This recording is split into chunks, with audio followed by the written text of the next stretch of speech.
اعوذ باللہ من الشیطان الرجیم بسم اللہ الرحمن الرحیم الحمد للہ رب العالمین والعاقبۃ للمتقین والصلاة والسلام علی اشرف الانبیاء والمرسلین سیدنا و نبینا و شفیع ذنوبنا وطبیب نفوسنا ابی القاسم محمد صلی اللہ علیہ وسلم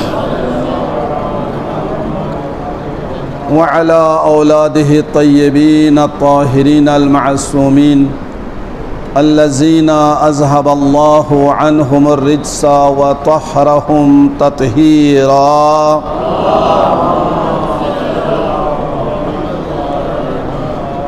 واللعنة الدائمة الأبدية على أعدائهم ملعونين من يوم عداوتهم إلى قيام يوم الدين أما بعد فقد قال رسول الله صلى الله عليه وآله وسلم من عرف نفسه فقد عرف ربه صلوات پڑھیں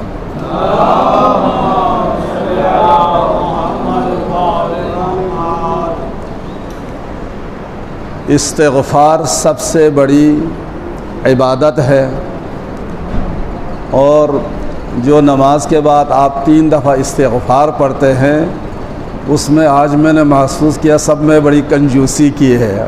ٹھیک ہے، استغفر اللہ پڑھے تو سارے یک زبان اونچا پڑھ لے، اس میں کوئی حرج نہیں ہے. پتہ چلتا ہے کہ انسان اپنے گناہوں کا اعتراف کرتے ہوئے یک زبان ہو کر خدا سے معافی طلب کر رہا ہے، تو اس لیے دبی ہوئی آواز میں استغفر اللہ پڑھنا مناسب نہیں ہے. جب بھی درود پڑھے اونچا پڑھے، استغفر اللہ پڑھے اونچا پڑھے. تو اس لیے درود بھی ایک ایسی عبادت ہے جس کا ثواب فرشتہ بھی نہیں جانتے، اس میں بھی کبھی بخل نہ کرے.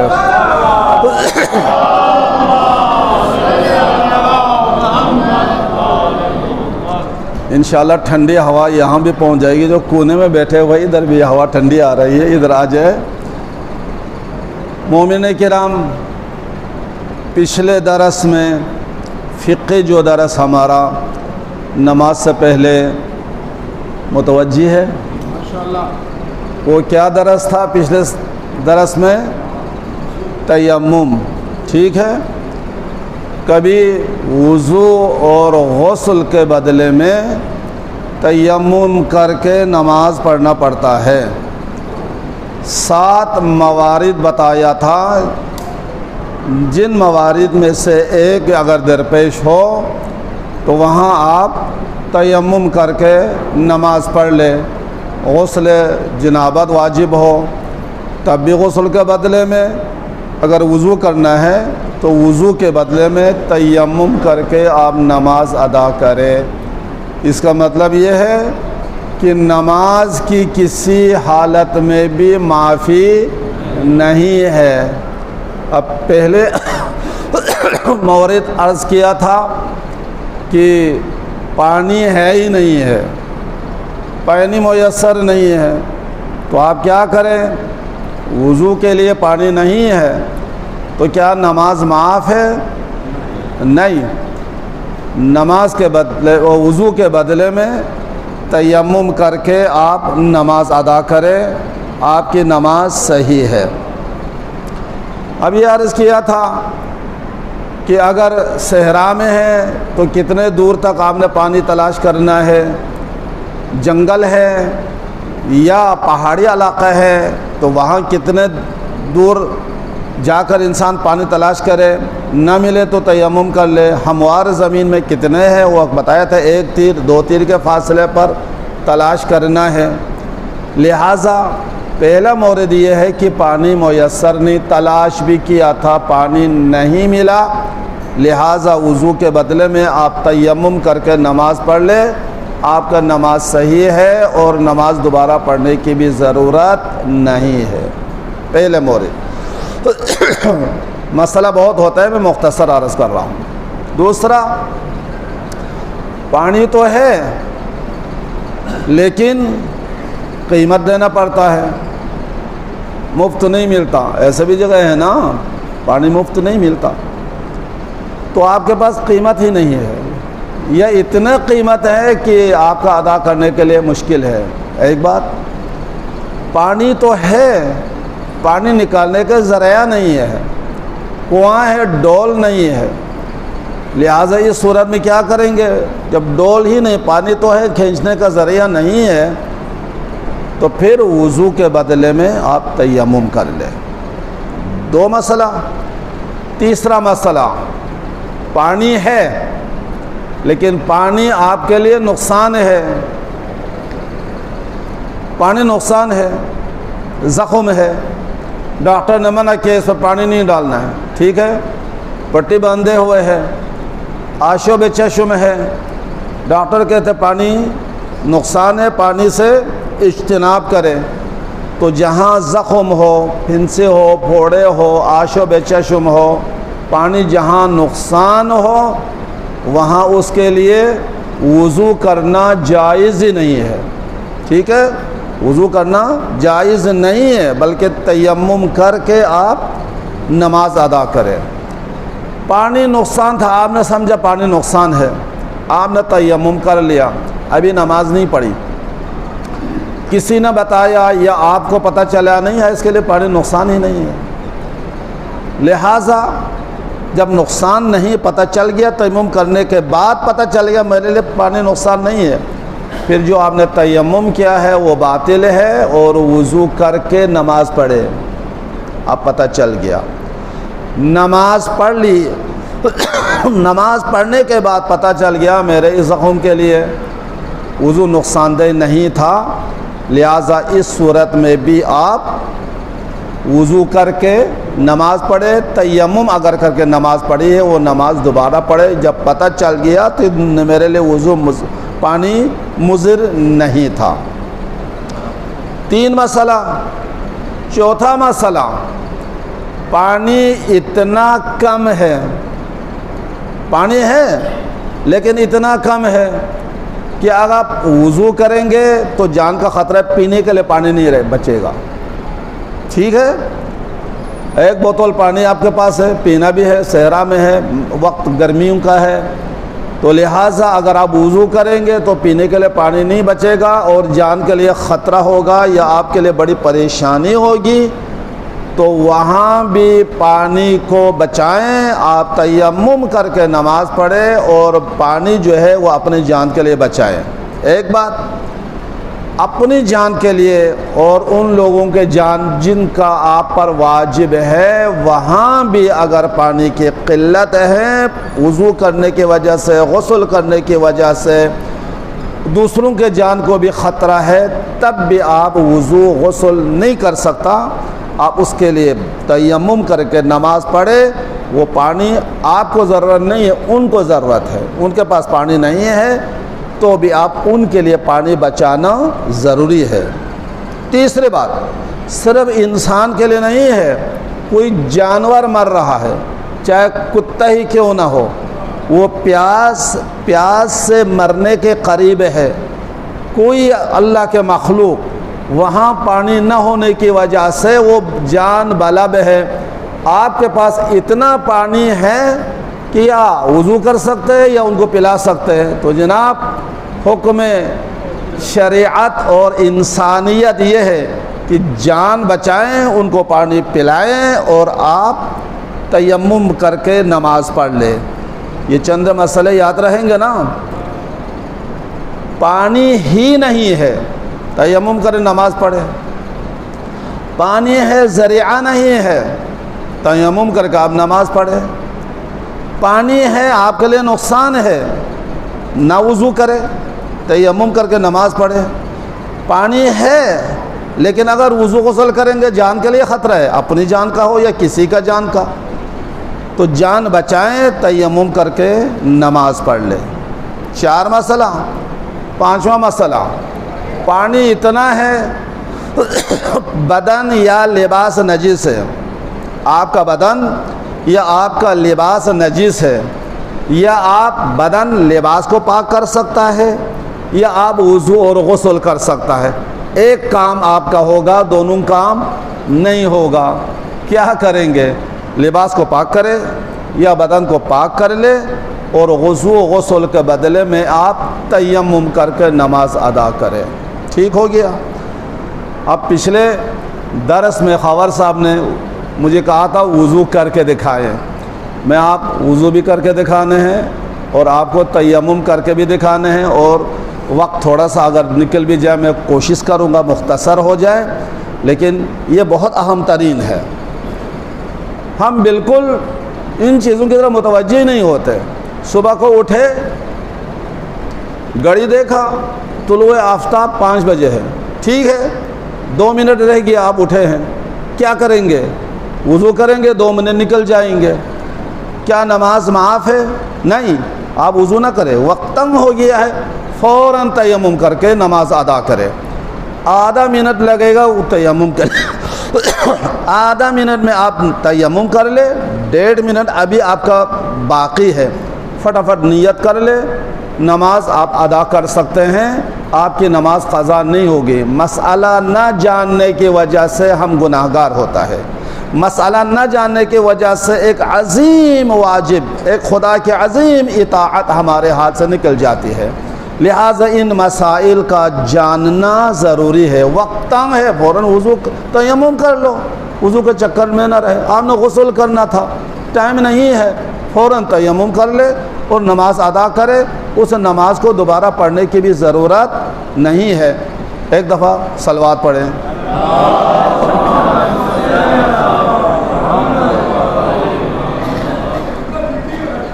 جی میں سمجھا نہیں. یہ ابھی آگے اور بھی مسئلہ ہے, ٹھیک ہے, کہ کن چیزوں پر تیمم جائز ہے, وہ اگلا مسئلہ ہوگا. ٹھیک ہے, آپ ذہن میں رکھ لیں. آپ نے مسئلہ اچھا پوچھا ہے. آج وہ طریقہ وضو اور طریقہ تیمم ہے. وضو میں ہاتھ پاؤں کا دھونا نہ سنت ہے نہ واجب ہے, وضو میں شامل نہیں ہے یہ ہاتھ دھونا اور پاؤں دھونا. پاؤں اگر میلے ہے تو دھولے, ضرور دھولے. آپ پاؤں نہیں دھو لیں گے تو ثواب میں کمی آ جاتے ہیں میل کے ساتھ. ایک بات, جس طرح آپ نماز میں یوں بیٹھتے ہیں تو پاؤں کے تلوے اگر آپ کے گندا ہے تو آپ کے کپڑے گندہ ہو جائیں گے, لہٰذا پاؤں دھو لے. یہ دھونا نہ وضو میں شامل ہے, واجب ہے, نہ سنت ہے. یہ ایک صفائی کے لیے بہترین مقدمات نماز میں.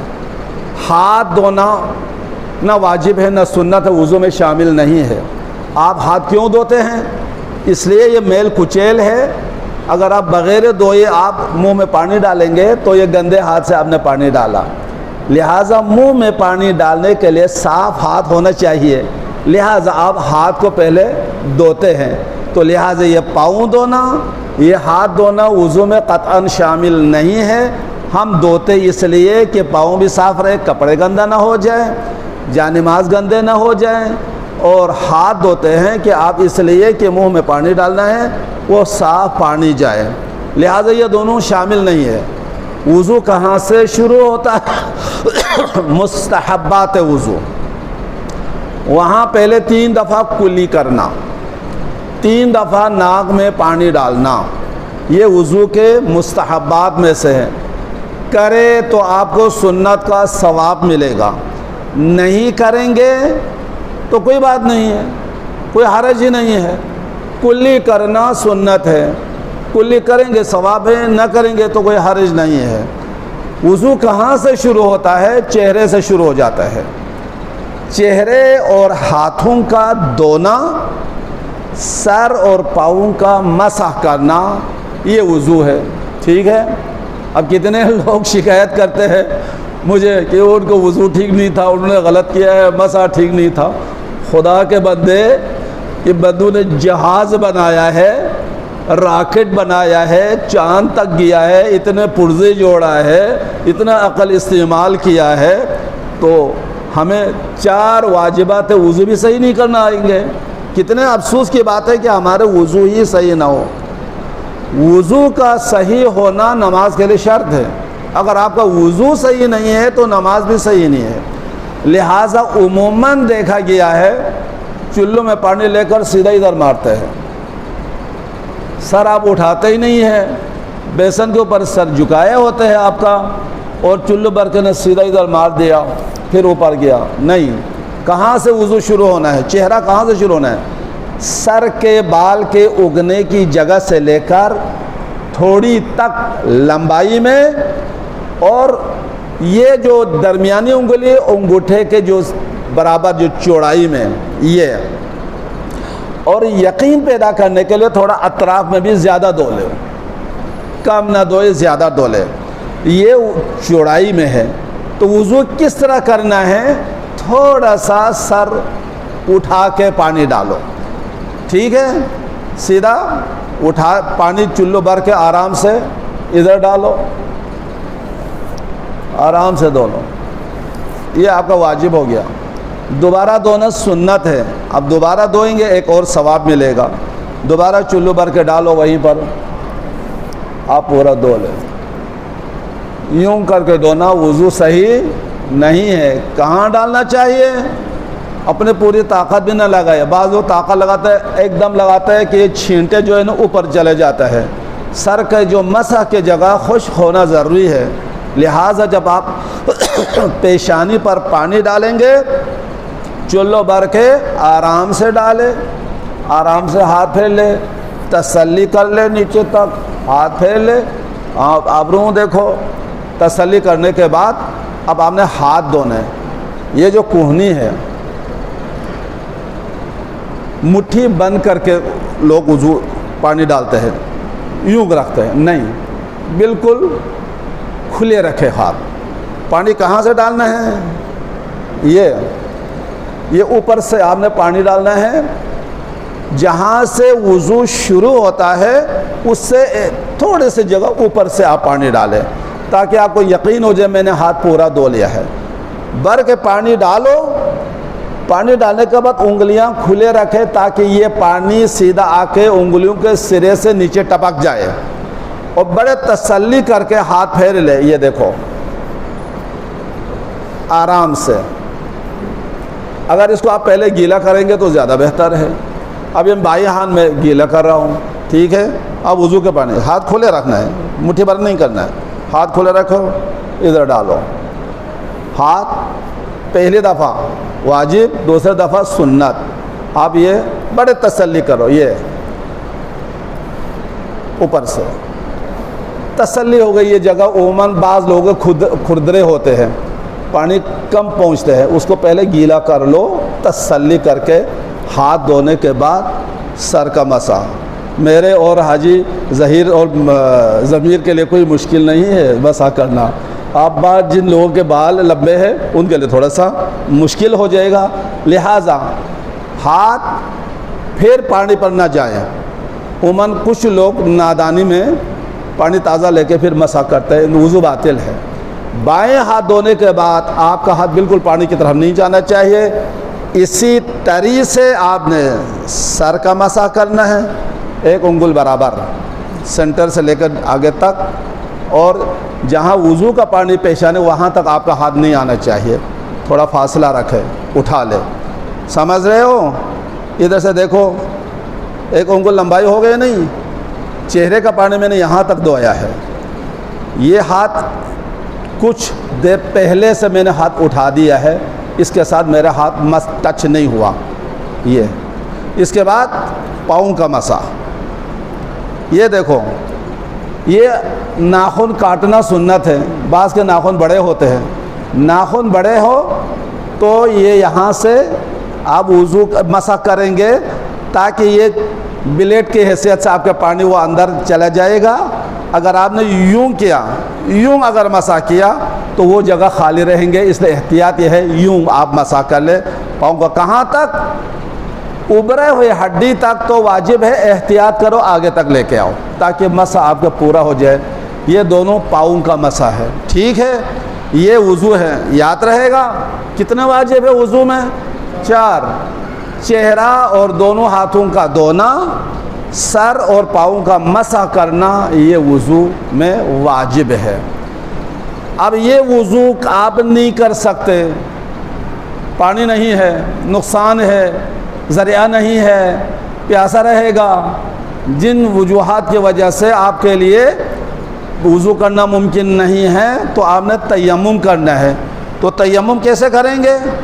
پاک مٹی کے اوپر یہ ہاتھ جوڑ کے رکھنا ہے، ایسا نہیں پڑھنا ہے، ایسا بھی نہیں، اس کا ہاتھ جوڑ کے رکھو، انگوٹھی کوئی ایسی چیز نہیں اتار کے پھر آپ نے تیمم کرنا ہے۔ وضو کے بدلے میں یا غسل کے بدلے میں تیمم کرتا ہوں واجب قربتاً الی اللہ، وضو کے بدلے میں یا غسل کے بدلے میں تیمم کرتا ہوں واجب قربتاً الی اللہ۔ ہاتھ مارے مٹی پر یا گرد و غبار پر، یہ میں بعد میں بتا دوں گا کن کن چیزوں پر آپ نے تیمم کرنا ہے۔ ہاتھ مارنے کے بعد اگر مٹی پر مارا ہے جھاڑ لو بے شک، اس کے بعد یہ ہاتھ دونوں کو ملانا ہے، ملا کے پورا پیشانی پر تھوڑا سا آپ دائیں بائیں گھما کر سینٹر میں لے آئے، یہ دیکھو اٹھا رہا ہوں، ہاتھ اٹھا رہا ہوں، ٹھیک ہو گیا۔ بائیں ہاتھ سے یہ پشت پر، یہ کسی نے کیا تھا وہ ہاتھ سیدھا رکھ کے، نہیں، ہاتھ کو ڈھیلا رکھو، ہاتھ ڈھیلا رکھ کے پورے ہاتھ کے اوپر، یہ دیکھو ٹھیک ہے۔ اس انگوٹھے پر یہ انگوٹھے پورے آ گئے، یہ دیکھو یہ تیمم، ہاتھ ڈھیلا رکھا میں نے۔ ایک ہوتا ہے ہاتھ سخت رکھنا، یہ نہیں، اس کو ڈھیلا رکھو بالکل صحیح طریقے سے، یہ آپ کا وضو ہے۔ اب میں نے کہا نماز تنگ ہے، وقت تنگ ہو گیا، صرف 2 منٹ رہ گیا طلوع آفتاب میں اور نماز پڑھنے ہیں، کیا ہو گیا؟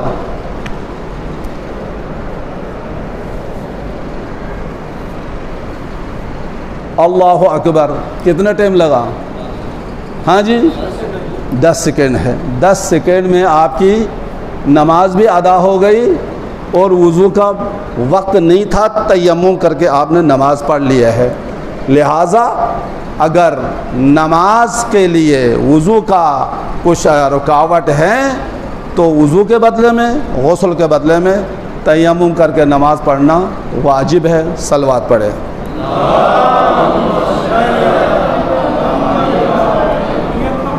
ہاں جی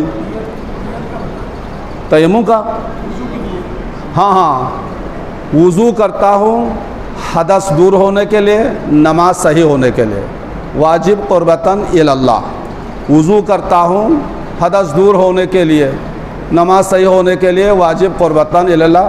زبان پر لانے کی ضرورت نہیں ہے، یہ آپ کے دل میں اگر یہ ارادہ ہو، اسی کا نام نیت ہے۔ نیت ارادے کو کہتے ہیں، الفاظ کو نہیں کہتے ہیں، ٹھیک ہے۔ تو تیمم کا میں نے آپ کو نیت بتا دیا ہے، یہ وضو کے۔ اب صلوات پڑھے، وقت بہت آگے ہو گیا۔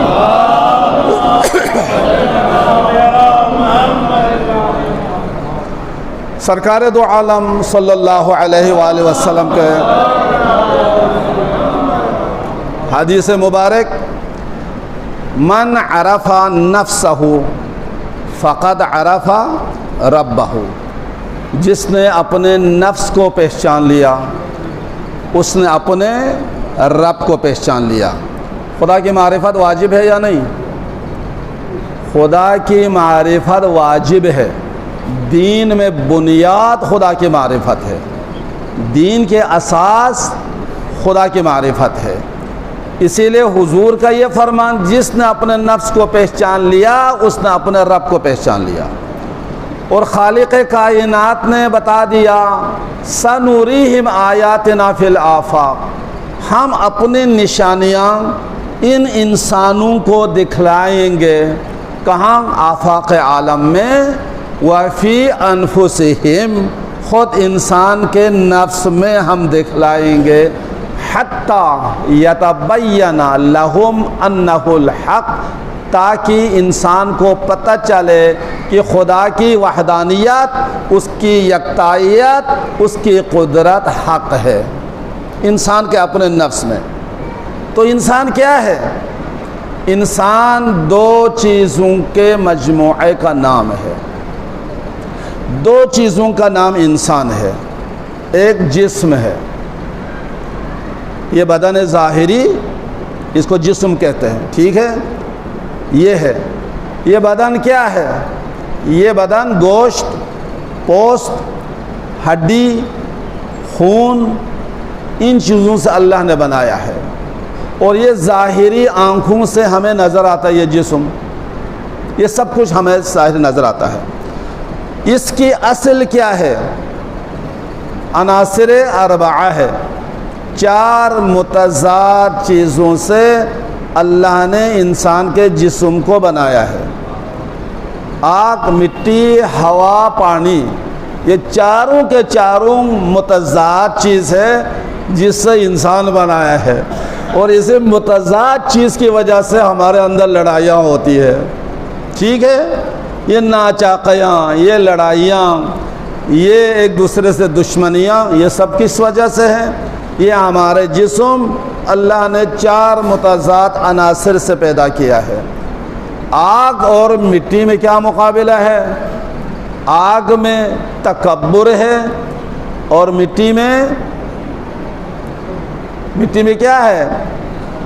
عاجزی ہے نا، مٹی میں عاجزی ہے، آگ میں تکبر ہے، اس میں حرارت ہے، مٹی میں ٹھنڈک ہے، کوئی جوڑ ہے ان دونوں کا؟ پھر ہوا، پانی، اور ہوا اور آگ میں کوئی نسبت ہے؟ ہوا اور مٹی میں یہ تھوڑا زور سے آ جائے تو سارے مٹی اڑا کے ادھر لے گیا، ادھر سے ادھر لے کے گیا۔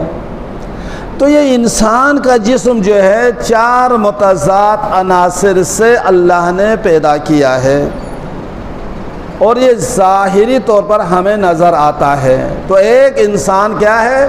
جسم ظاہری، یہ بدن، اور دوسری چیز نفس ہے، نفس انسان۔ اور یہ نفس کیا ہے؟ یہ نفس جوہر عالم ملکوت ہے، اس کا تعلق جن سے ملائکہ سے ہے، اس کی اصل پاک اور پاکیزہ ہے۔ اس انمول موتی کو، اس جوہر عالم ملکوت کو اس جسم کے ساتھ متعلق کیا ہے، اس جسم کے قید خانے میں اس کو محبوس رکھا ہے۔ جب موت آتی ہے تو یہ اپنے عالم بقا کی طرف واپس چلی جاتی ہے۔ اس کو اس کے ساتھ کیوں متعلق کیا؟ یہ نفس، یہ روح، یہ عقل، یہ سارے آپ بتا دیں، ایک ظاہر ایک باطن ہے، باطن میں اس کو نفس کہے، روح کے، عقل کہے۔ اس صندوقچے یہ جسم میں قید کیوں رکھا ہے؟ بدن انسانی، نفس انسانی، روح انسانی کے لیے ایک سواری ہے، وہ اس پر سوار ہو کر عالم بقا سے یہاں تک آیا ہے۔ کیوں آیا ہے؟ اس کا اس کے ساتھ کیا جوڑ ہے؟ نفس اور روح اور جسم کے ساتھ کیا جوڑ ہے؟ کچھ بھی نہیں ہے۔ وہ عالم بالا سے تعلق رکھتا ہے، یہ عالم سفلا سے تعلق رکھتا ہے۔ اللہ تعالیٰ نے اس کو جسم کے اس قید خانے میں کیوں بند رکھا ہے؟ ہمارا جسم ایک صندوقچہ سمجھو، ہماری روح، ہمارا نفس ایک انمول موتی سمجھ لو، جو ان انمول موتی کو اللہ تعالیٰ نے ان صندوقچے جسم میں کیوں رکھا ہے؟ اس لیے رکھا ہے تاکہ وہ اپنے لیے کچھ تجارت کرے، آخرت کے لیے کوئی فائدہ اٹھائیں، اپنے آپ کو طرح طرح کے کمالات سے آراستہ کریں، اور اس کے بعد اپنے عالم اصلی کی طرف واپس چلا جائے۔ یہی ہے نا بھئی، یہ تھوڑی دیر کے لیے ہے، یہ ہمیشہ کے لیے نہیں ہے۔ ورنہ جسم تو صرف ہمیں نہیں دیا، اللہ نے حیوانات کو بھی دیا ہے، اور ماشاءاللہ ہم سے زیادہ ان کا جسم بڑا ہے۔ ان میں بھی دیکھو، جانوروں میں دیکھو، سر ان کے پاس بھی ہے، دل ان کے پاس بھی ہے، اعضاء و جوارح جتنے ہمارے سارے حیوانات میں بھی ہے۔ بھائی ان کے بھی وہی ہے، ہمارے بھی وہی ہے، تو انسان کو کس وجہ سے اللہ نے فضیلت دی ہے؟ پچھلے درس میں عرض کر چکا ہوں، وَفَضَّلْنَاهُمْ عَلَىٰ كَثِيرٍ مِّمَّنْ خَلَقْنَا تَفْضِيلًا، ہم نے انسان کو اپنے کثیر مخلوق پر مکمل فضیلت عطا کی ہے۔ تو یہ مکمل فضیلت کس لیے عطا کی ہے؟ اس ظاہری جسم کی وجہ سے نہیں، یہ جسم ہمارے ساتھ باقی تمام حیوانات کے لیے بھی ہے۔ یہ اعضاء و جوارح جتنا ہمارے ان کے لیے بھی وہی اعضاء و جوارح ہے۔ لہٰذا انسان کو اللہ نے فضیلت اس جسم ظاہری کی وجہ سے نہیں دیا، بلکہ اس نفس و روح کی وجہ سے دیا ہے جو حیوانات کے لیے میسر نہیں ہے، اس عقل کی وجہ سے ہے، قوت ناطقہ کی وجہ سے ہے جو باقی حیوانات کے لیے میسر نہیں ہے۔ صلوات پڑھیں۔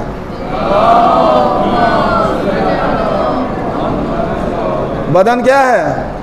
بدن فانی ہے، یہ مرنے کے بعد اس جسم کے تمام اجزاء متفرق ہو کر خاک میں مل جائیں گے۔ مومن پورہ قبرستان میں جا کے دیکھ لے، ہمارے ایک بہت بڑے پیارے عزیز وفات پا گئے، سال کے بعد وہاں گیا تو کوئی اور قبر اسی جگہ پر بنی ہوئی تھی۔ اس کے بیٹے سے میں نے بات کی ہے، کہتے یہ تیسرا دفن ہو گیا، ہمارے ابو کے قبر میں تیسرا دفن ہو گیا ہے۔ ٹھیک ہے، آپ تازہ قبر کھودنا حرام ہے۔ 3 مہینے کے اندر انسان قبر کے اندر ختم ہو جاتا ہے۔ یہ انسان کا جسم جو ہے، جو ہمیں اتنا پیارا ہے، صابن لگا کر شیمپو لگا کر ہم دھوتے ہیں، اس کی بڑی حفاظت کرتے ہیں، یہ فانی ہے۔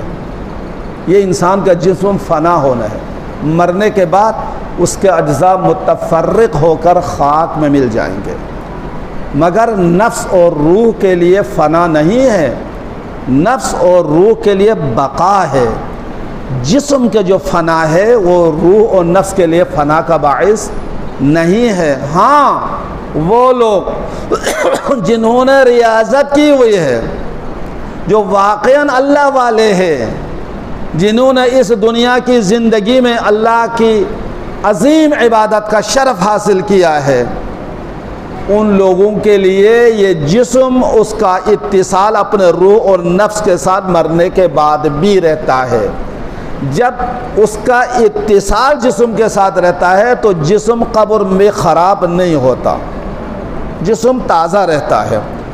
عام لوگوں کا جسم، ہم جیسے گناہگار ہیں، ان کا جسم تو 3 مہینے کے اندر اندر ختم ہو جائیں گے، اعضاء متفرق ہو جائیں گے۔ وہ جو اللہ والے ہیں، جنہوں نے ریاضت کی ہے، جنہوں نے مقصد حیات میں کامیابی حاصل کر کے دنیا سے گئے ہیں، لیکن ان کے جسم پر اللہ تعالیٰ مٹی کو حق تصرف نہیں دیتا۔ وہ شام میں جو میرے مولا امیر المومنین علیہ الصلوۃ والسلام کا صحابی تھا،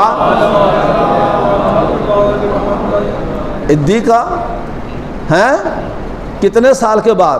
معاویہ کا دور ہے، 1400 سال کے بعد، چند سال پہلے یہ خبیث حرامی، یہ داعش نے ان کے قبر کو کھودا، تو آپ لوگوں نے دیکھا نا، بالکل تر و تازہ تھا نا۔ کیوں؟ اس کا روح امیر المومنین سے متصل تھے، یہ صحیح معنوں میں علی کے چاہنے والے، ماننے والے تھے۔ ظاہر ہے جو علی کے چاہنے والے ہوتے ہیں وہ اللہ کے بھی چاہنے والے ہوتے ہیں۔ جب انسان کا جسم بھی اتنا پاک ہو تو قبر میں وہ مٹی نہیں ہوتا، وہ تر و تازہ رہتا ہے۔ باقی جتنے بھی انسان ہیں، مرنے کے بعد جسم فنا ہو جاتا ہے، خاک میں مل جاتا ہے، لیکن انسان جس کا نام ہے اس کے لیے بقا ہے، اس کے لیے فنا نہیں ہے۔ خالق کا ارشاد ہے، وَلَا تَحْسَبَنَّ الَّذِينَ قُتِلُوا فِي سَبِيلِ اللَّهِ أَمْوَاتًا بَلْ أَحْيَاءٌ، جو راہ خدا میں قتل ہوتا ہے ان کو کبھی مردہ مت کہو، وہ تو زندہ ہے۔ تمہیں ان کی زندگی کا شعور نہیں ہے، وہ اللہ کے ہاں سے رزق بھی پاتا ہے۔ لہٰذا جسم انسانی فنا ہے۔ 2 چیزوں کا نام انسان ہے، ایک جسم انسانی، ایک روح انسانی۔ جس طرح میرے مومنین اس جسم کے لیے بیماری ہے، اس جسم کے لیے تکلیف ہے، اس جسم کے لیے خوشی بھی ہے، اس جسم کے لیے لذت بھی ہے، اسی طرح ہمارے روح کے لیے بھی بیماری ہے، روح کے لیے بھی لذت ہے، روح کے لیے بھی غم ہے، روح کے لیے بھی خوشی ہے، اور روح کی بیماری کا بھی علاج ہے جسم کے بیماری کے علاج کی طرح۔ آپ پریشان ہو گئے، صلوات پڑھیں۔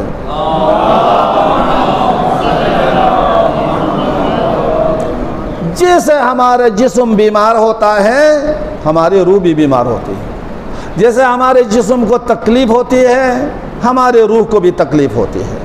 اگر جسم کے بیماری کے لیے علاج موجود ہے تو روح کے بیماری کا علاج بھی موجود ہے، دونوں کا علاج۔ اگر انسان کا جسم بیمار ہو جائے اور آپ علاج کی طرف متوجہ نہ ہو، سستی کرو، کیا ہوگا؟ مر جائے گا نا۔ انسان کا جسم ہلاکت کی طرف رجوع کرے گا۔ اگر بر وقت انسان علاج کی طرف متوجہ نہ ہو تو انسان موت کا خطرہ ہے۔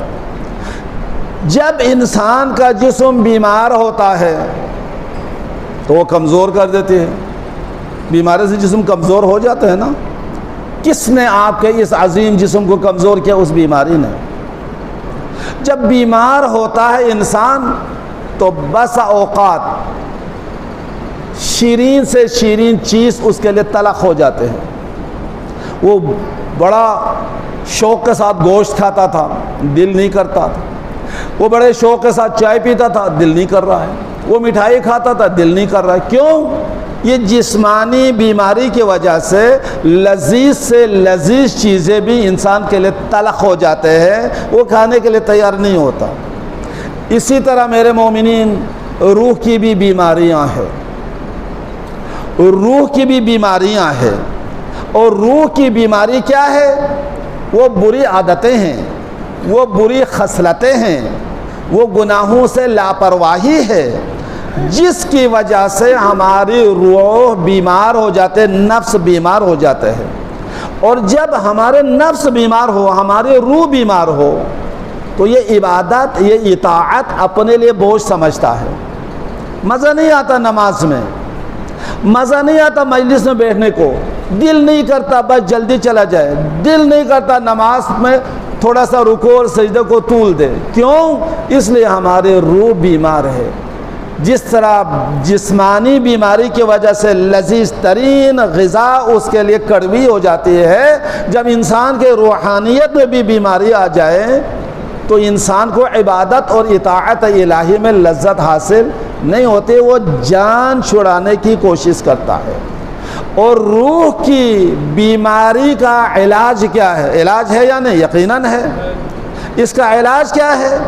اپنے اندر اوصاف حمیدہ پیدا کرے، اپنے آپ کو اخلاق حسنہ سے مزین کر دے، اپنے جو اخلاقی جتنے بھی بیماریاں ہیں اس کے علاج کو اخلاق حسنہ کے ذریعے سے علاج کر کے انسان اس بیماری کو دور کرے۔ جب انسان کے اندر اوصاف حمیدہ پیدا ہو جائیں گے، اخلاق حسنہ پیدا ہو جائیں گے، معاشرے میں اس کی عزت ہوگی، یار یہ بڑا اخلاق والا ہے، یہ اچھا دمی، یہ سخی ہے، یہ رحم دل ہے، یہ عادل ہے، تو یہ اوصاف حمیدہ انسان کے دل کو روشن کر دیتا ہے۔ جب انسان کے دل روشن ہوتا ہے تو اس دل میں علم معرفت آ جاتی ہے، اور علم معرفت کے لیے دل کا صاف ہونا، پاک ہونا ضروری ہے۔ جب تک آپ کا آئینہ یہ دل ان خفیس اور خبیث اوصاف سے پاک نہیں ہوں گے، اس وقت تک اس آئینہ یہ دل میں علم معرفت نہیں آ سکتا۔ جس طرح نماز ایک اطاعت ظاہری ہے، تمام ظاہری نجاست سے پاک ہوئے بغیر نماز صحیح نہیں ہے، اسی طرح اندرونی تمام صفات خبیثہ دور نہیں ہوں گے، اس وقت تک یہ علم معرفت ہمارے آئین دل میں روشن نہیں ہو سکتا۔ سرکار دو عالم صلی اللہ علیہ وآلہ وسلم کا ارشاد ہے، لا يدخل الملائکۃ بیتا فیہ کلب، جس گھر میں کتا ہوگا اس گھر میں فرشتے نہیں آتے۔ بھئی 10 کنال کی کوٹھی میں بھی اگر ایک کتا رہتا ہو تو حضور فرماتے گھر چھوٹا ہو یا بڑا ہو گھر ہے۔ یہاں حضور کی حدیث ہے، لا يدخل ملائکۃ بیتا فیہ کلب، جس گھر میں کتا ہو اس گھر میں فرشتے نہیں آتے۔ تو جس گھر میں کتا ہونے کی وجہ سے فرشتے نہیں آتے، تو جس دل میں صفات خبیثہ کتوں کی طرح بھرا ہوا ہو، اس دل میں نور معرفت کس طرح آ سکتا ہے؟ جب انسان کے دل میں خباثت ہو اندرونی، تو اندرونی خباثت کی وجہ سے ظاہری اطاعت کا کوئی اثر نہیں ہوتا۔ اندر جب تک پاک نہیں ہوگا اس وقت تک ظاہری عبادت کا کوئی اثر نہیں ہوگا۔ اندر کا پاک ہونا ضروری ہے، تمام اخلاقی بیماریوں سے پاک ہونا شرط ہے۔ خالق کا ارشاد ہے ان الصلاۃ تنہی عن الفحشاء والمنکر، نماز نمازی کو فواحش سے بچاتی ہے۔ ہاں، اگر آپ کا صفحہ دل پاک ہے، صاف ہے، تو پھر یہ نماز آپ کو فواحش سے بچائیں گے، لیکن جب تک خباثت باطنی دور نہیں ہوں گے اس وقت تک اطاعت ظاہری کا اس پر کوئی اثر نہیں ہوگا۔ کتنا بدبخت ہے وہ انسان جس کا ظاہر تو آراستہ ہے اور باطن گندیدہ ہے۔ تو یہ صفحہ دل اگر نجس ہے تو عبادت ظاہری کا اس پر کوئی اثر نہیں پڑتا۔ مومنین کربلا میں بھی نمازی تھے نا، یہ جو مخالف تھے، یہ جو حسین کا دشمن تھے، کیا وہ نمازی نہیں تھے؟ وہ نمازی تھے، وہ شب بیدار لوگ تھے، وہ تہجد گزار بھی تھے، قاری قرآن بھی تھے، لیکن ان پر قرآن نے اثر کیوں نہیں کیا؟ اس نماز سے ان پر اثر کیوں نہیں کیا؟ اس لیے کہ باطن کی خباثت کی وجہ سے عبادت الہی کا کوئی فائدہ نہیں ہوا۔ اور سب سے بڑی خباثت انسان کے دل نجس ہوتا ہے بغض علی سے۔ بغض اہل بیت کی جو بیماری ہے وہ نجاست جب دل میں ہو تو پھر اس پر عبادت ظاہری کا کوئی اثر نہیں ہوتا۔ ورنہ کربلا میں اعلان نہیں ہوا تھا کہ جلدی جلدی حسین کو قتل کرو تاکہ نماز جمعہ ادا کریں؟ ان لوگوں کا دل نجس تھا تو ان پر نماز نے اثر نہیں کیا۔ خباثت باطنی کی وجہ سے عبادت ظاہری کا ان پر کوئی اثر نہیں ہوا، اور یہی بے اثری کا نتیجہ تھا کہ کربلا میں زہرا کی بیٹیوں کے ساتھ کیا ظلم کیا۔ مردوں کے ساتھ مقابلہ ہوتا ہے لیکن بچوں کے ساتھ، عورتوں کے ساتھ کوئی زیادتی نہیں کرتا۔ لیکن یہ عام عورتیں نہیں تھیں، یہ زہرا کی بیٹیاں تھیں جن کو بے مقنع و چادر بازاروں میں درباروں میں پھرائی گئی۔ مومنین دعا کرے اللہ کسی کو قیدی نہ بنائے، اور اگر قیدی بن جائے تو کوئی واقف نہ دیکھے۔ ہائی بازار کوفہ اور بازار شام اور زہرا کی بیٹیاں، دربار کوفہ اور دربار شام اور زہرا کی بیٹیاں، کیا حالت ہوئی ہوگی کہ جب ہندہ نے جناب زینب ام کلثوم کو دیکھا ہوگا۔ کون ہندہ ہے؟ یہ واعظین بتاتے نا ہندہ کون ہندہ ہے؟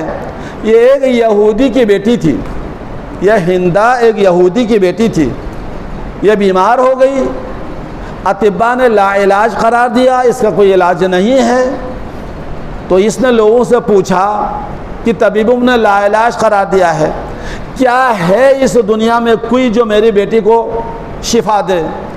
کہا مدینے میں جاؤ، ابو طالب کا بیٹا علی ہے، وہ یہودی ہے، وہ آپ کی بیٹی کو شفا دے سکتے ہیں۔ یہ بڑی امیدیں لے کر یہ یہودی مدینے میں آئے، لوگوں سے پوچھا میں علی ابن ابی طالب سے ملنا چاہتا ہوں، کسی نے کہا چاہو آپ کو ملا لیتے ہیں۔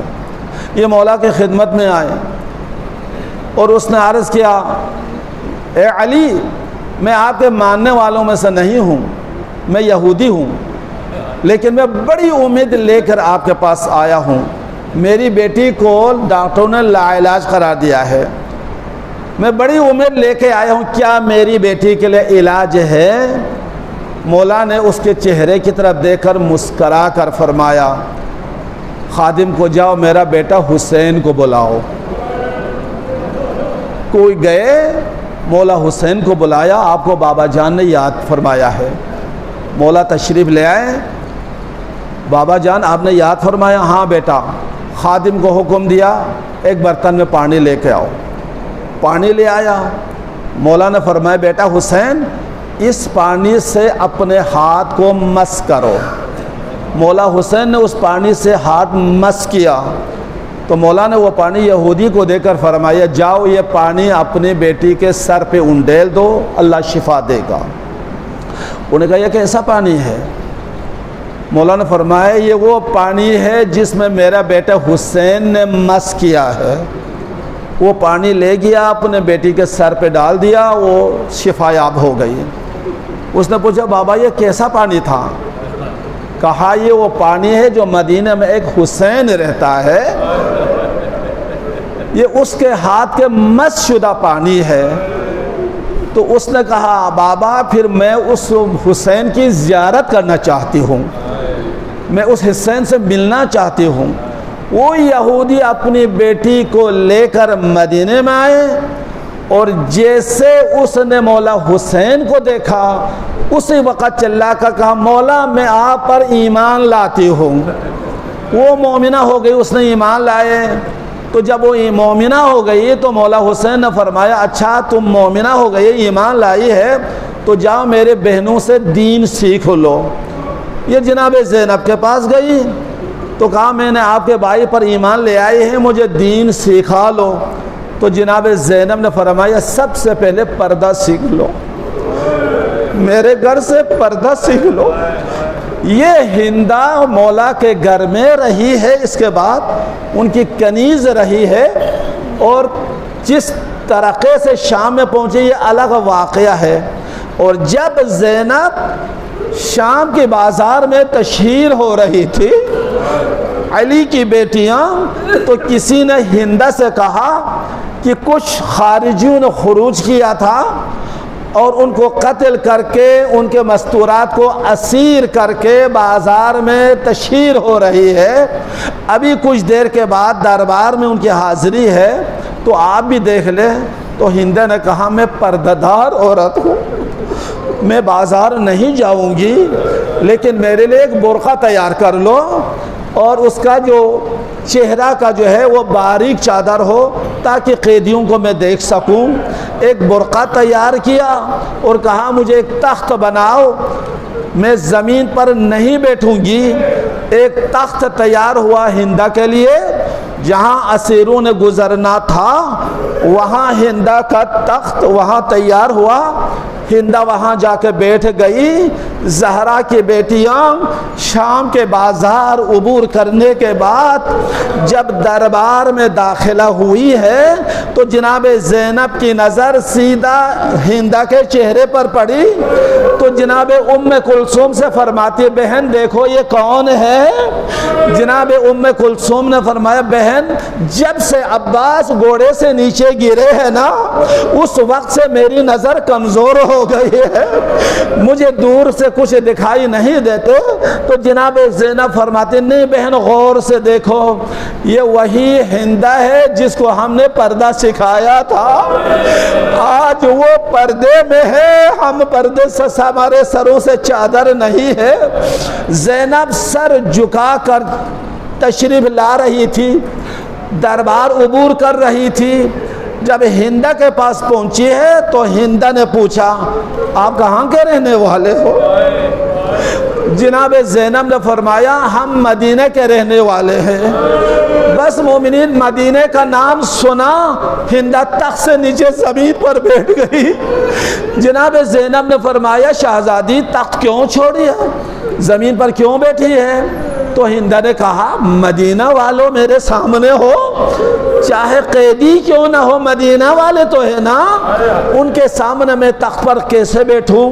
اچھا آپ مدینہ والے ہیں تو میں مدینہ کے کچھ حال پوچھ سکتی ہوں؟ جناب زینب فرماتے ہاں پوچھ لے، کس کے بارے میں پوچھنا چاہتے ہو؟ اس نے کہا میرے آقا حسین کے بارے میں۔ جناب زینب نے فرماتے اور کس کے بارے میں پوچھنا چاہتی ہو؟ آقا حسین کا ایک بیٹا بڑا خوبصورت جس کا نام علی اکبر ہے، میں اس کے بارے میں پوچھنا چاہتی ہوں۔ اور کس کے بارے میں پوچھنا چاہتے ہو؟ اس نے کہا ان کا ایک بھائی ہے جس کا نام عباس ہے، عباس کے بارے میں پوچھنا چاہتی ہو؟ جناب زینب فرماتے اور کس کے بارے میں پوچھنا چاہتی ہو؟ اس نے کہا میرے آقا سجاد بھی ہے۔ جناب زینب فرماتے ہیں کیا حسین کے بہنوں کے بارے میں نہیں پوچھو گی؟ اس نے کہا قیدن خبردار اس دربار میں میری شہزادیوں کا نام نہ لینا۔ زہرا کی بیٹیوں کا وہ پاک ترین خواتین ہے، وہ زہرا کی بیٹیاں ہیں۔ یہ نجس دربار ہے، یہ شرابیوں کے دربار ہے، یہاں زہرا کی بیٹیوں کا نام نہ لینا۔ جناب زینب سر اٹھا کے فرماتی ہے ہندا ذرا غور سے دیکھو، میں ہی زینب ہوں، میں ہی فاطمہ کی بیٹی ہوں۔ زینب کو دیکھنا ہے، میں زینب ہوں۔ یہ ام کلثوم ہے، یہ رقیہ ہے۔ اگر عباس کو دیکھنا ہے کہ گھوڑے کے گلے میں سر لٹک رہا ہے، علی اکبر کو دیکھنا ہے دو کے نیزے پر سر آویزان ہے، اگر آقا سجاد کو دیکھنا ہے یہ توق زنجیر میں ملبوس ہے، اگر حسین کو دیکھنا ہے تو یزید کے سامنے تشت میں سر رکھا ہوا ہے۔ عزاداروں اسی وقت ہندا نے سر سے چادر اتار کے پھینک دیا، ننگے سر یزید کے پاس جا کے کہا او لعین تم نے یہ کیا کیا ہے، تم نے یہ کیا کیا؟ اس نے جب اپنی بیوی کو ننگے سر دیکھا تو اس نے کہا تو ننگے سر کیوں دربار میں آئی ہے؟ اس نے کہا جس سے میں پردہ سیکھ کے آئی ہوں وہ ننگے سر دربار میں ہو۔ ارے تو نے اس کے سر سے چادر چھین لیا ہے جس کی ماں کا جنازہ رات کو اٹھا تھا، ارے اس کی بیٹیاں بازاروں میں درباروں میں تشہیر ہو رہی ہے۔ لعنت اللہ علی القوم الظالمین سیعلم الذین ظلموا ای منقلب ینقلبون۔ اللہم صلی علی محمد و آل محمد، اللہم صلی علی محمد و آل محمد، یا حامد بحق محمد، یا اعلی بحق علی، یا فاطر بحق فاطمہ، یا محسن بحق الحسن، یا قدیم الاحسان بحق الحسین۔ مالک کائنات پاک ہستیوں کا پاک ذکر کو قبول فرما، اس بہتے ہوئے آنسوں کو رومال بطول میں جگہ عنایت فرما، غم حسین کے صدقے میں آج تک کے گناہوں کو معاف فرما، سوائے غم اہل بیت کے ہمیں کوئی غم نہ دے۔ مالک کائنات ہمارے وارث کے ظہور میں تعجیل فرما، امام وقت کے صدقے میں ہم سب کی تمام پریشانیوں کو دور فرما، ہماری مشکلات کو آسان فرما، ہمارے مریضوں کو شفا عطا فرما، اور بے اولادوں کو اولاد صالح عطا فرما، صاحبان اولادوں کی اولاد کو نیک صالح بنا، ڈاکٹر صاحب کی توفیقات خیر میں اضافہ عطا فرما، ڈاکٹر صاحب کو ان کے اہل و عیال کو صحت و سلامتی عطا فرما، ان کے والدین اور خاندان کے مرحومین کو مغفرت عطا فرما، ان کے قبروں کو قیامت تک روشن فرما۔ مالک ہماری دعاؤں کو مستجاب فرما، جتنے بھی حاضرین تیرے بارگاہ میں جولیاں پھیلایا ہوئے ہیں، بطول کے بچوں کے صدقہ ان سب کے جولیوں کو مرادوں سے بھر دے برحمتک یا ارحم الراحمین۔ رحم اللہ من یقرأ الفاتحہ۔ بسم اللہ الرحمن